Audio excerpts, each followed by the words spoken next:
woman, who will she choose? Once upon a time, there was a brave and wise king named Vikramaditya, renowned for his courage and sense of justice. One day, a tantric approached him and asked for his help in performing a powerful ritual. The tantric claimed that the ritual required a spirit named Betal, who lived on a haunted tree in the cremation grounds. Vikram, always committed to fulfilling promises, agreed to capture Betal. Vikram set out on his mission. In the eerie, desolate cremation grounds, he found the tree and saw Betal hanging upside down from its branches. Betal, a cunning and mischievous spirit, agreed to go with Vikram on one condition: Vikram must carry him silently to the tantric.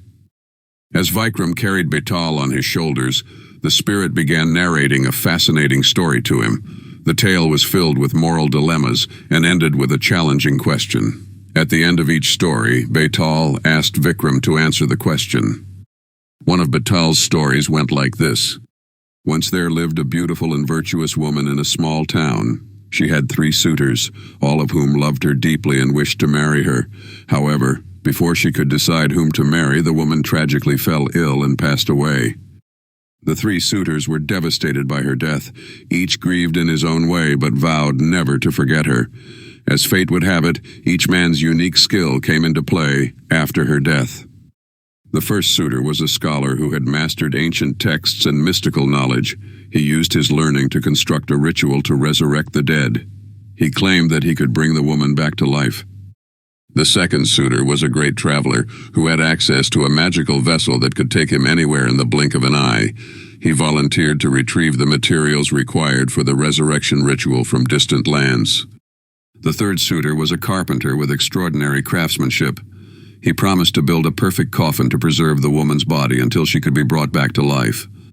The 3 men worked together, and true to their words, they succeeded. The carpenter preserved her body, the traveler brought the necessary items, and the scholar performed the ritual. The woman was miraculously resurrected. However, once she came back to life, a new dilemma arose. Each man claimed he had the most significant role in bringing her back and insisted he should marry her. They turned to the village elders to resolve the matter.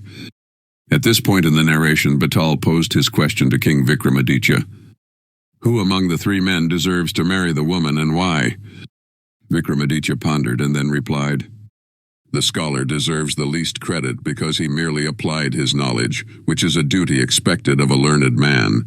The traveler too cannot claim the right to marry her, as his role was only to fetch the materials.